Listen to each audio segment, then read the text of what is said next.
Good morning, students. Today, in this video, I am going to teach you the chapter, The Sentence. The main objectives of this video are: a child will be able to learn what is a sentence, formation of a sentence by proper reordering of words, difference between phrase, clause and sentence, various types of sentences, changing of affirmative sentences to negative and interrogative sentences, and parts of sentence, that is subject and predicate. Now let us see what is a sentence. Here are some group of words written. Father watch him, his bought a. Number 2, apple away, they doctor, the keeps an. Number 3, a told old, the man story us. Now, do these group of words make any sense? No, these group of words do not make any sense.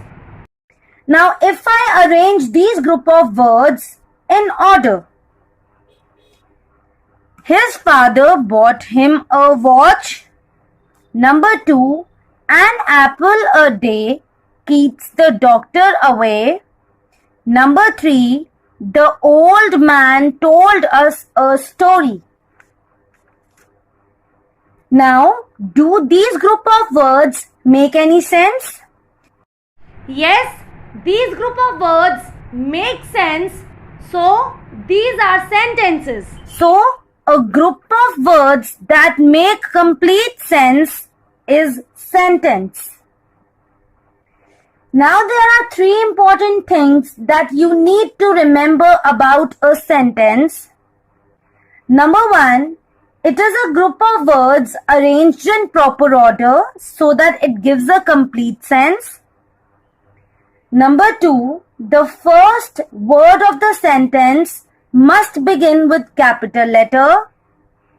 Number 3, the sentence must end with a punctuation mark. Now read the following group of words. In the morning, in the north, at daybreak. Now, do these group of words make any sense?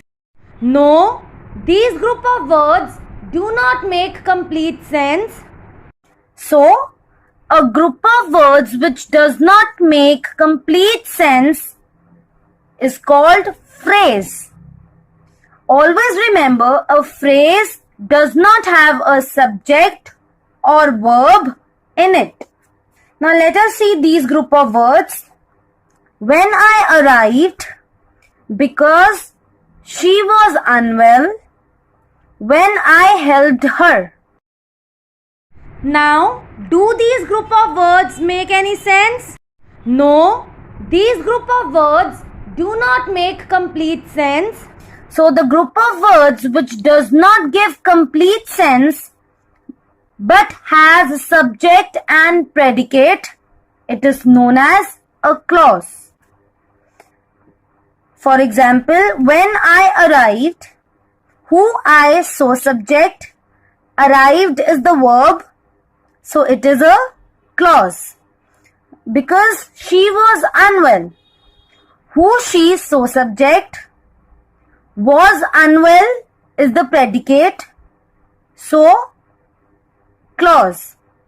When I helped her, who I so subject, helped her is the predicate, so clause. Now let us see the difference between phrase, clause and sentence. Both phrase and clause do not convey complete meaning. On the other hand, a sentence conveys complete sense. Number 2, a phrase does not have a subject or verb. Clause, it has both subject and verb or predicate. and a sentence has both subject and predicate. Now let us see few examples. At 6 o'clock. It does not make complete sense. So, phrase. In the daytime. It does not make complete sense. So, phrase. If you eat too much. It does not make complete sense. But it has both subject and predicate.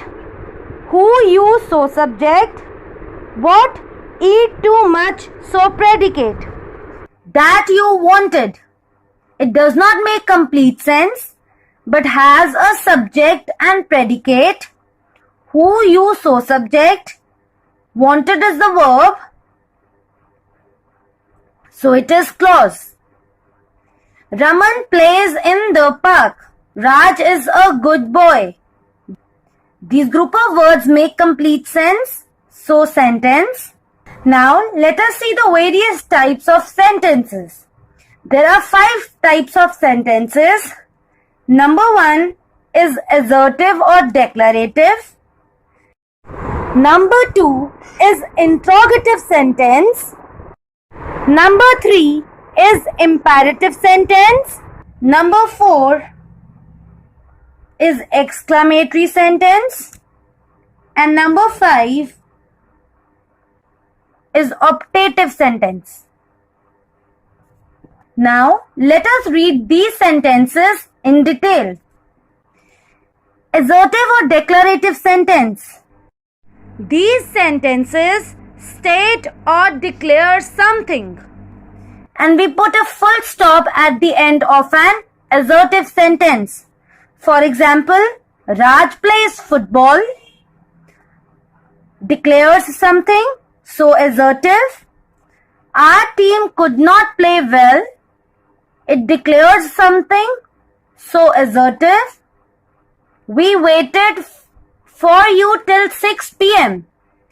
It declares something, so assertive sentence. Number 2, interrogative sentences.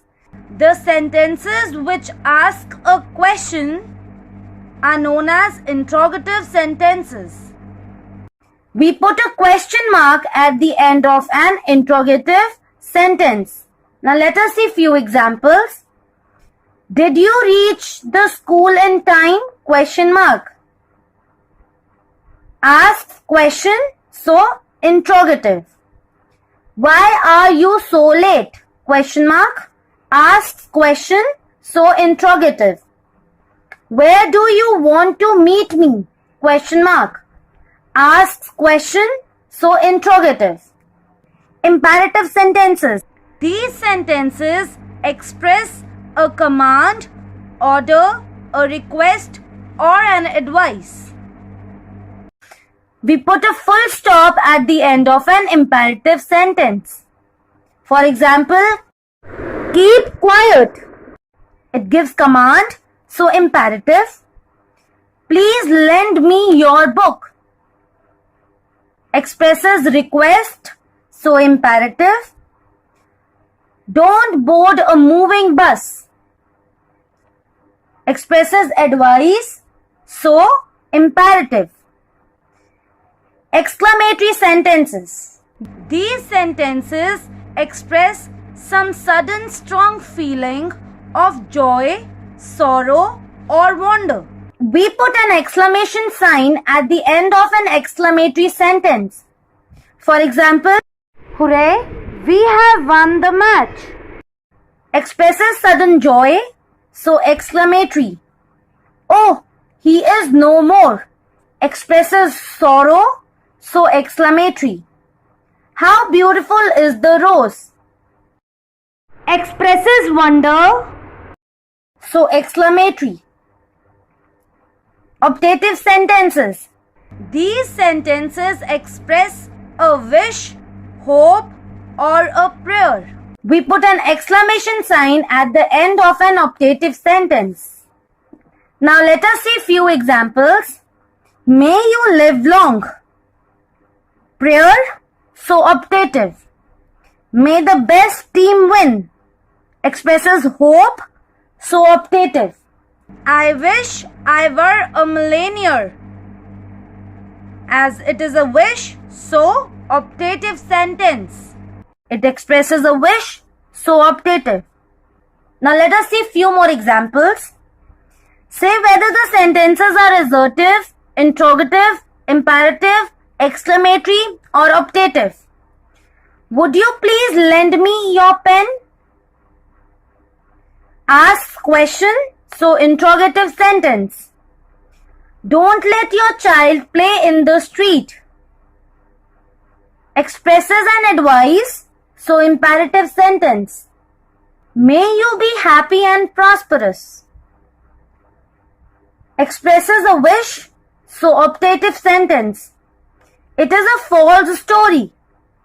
Declares something, so assertive sentence.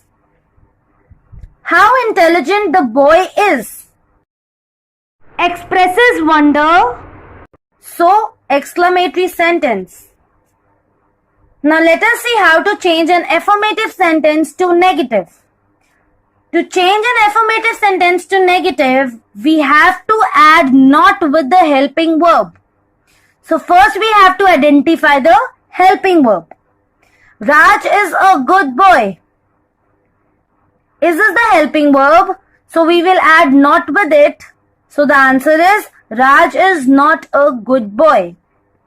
Raman plays cricket. Now in this sentence the helping verb is missing. So we will add the helping verb. For adding the helping verb, we will see the main verb. The main verb is plays. It is the present form of verb. So the helping verb used will be do or does. Now, Raman is singular subject. So we will use does. So the answer is Raman does play cricket. Now, we will identify the helping verb here. Does is the helping verb. We will add not with the helping verb. So the answer is Raman does not play cricket. Sia sang a song. In this sentence, the helping verb is missing. So we will add the helping verb first.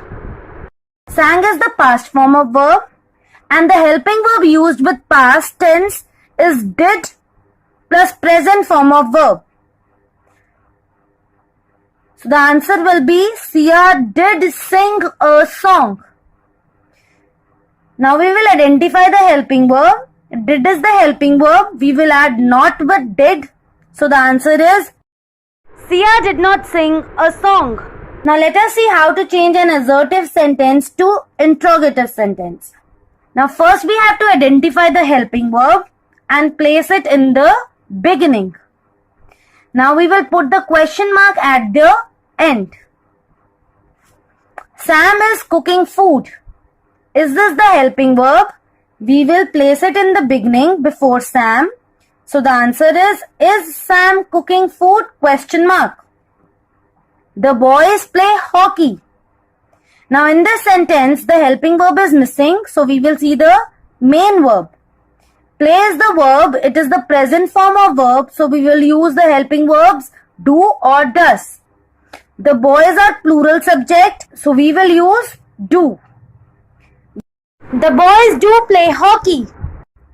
Do is the helping verb. We will place it in the beginning before the boys.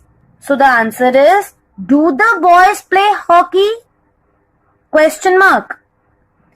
Raj shouted at her. Again in the sentence, the helping verb is missing. So we will see the main verb. Shouted is the past form of verb. So the helping verb used will be did. And with did, we will always use present form of verb.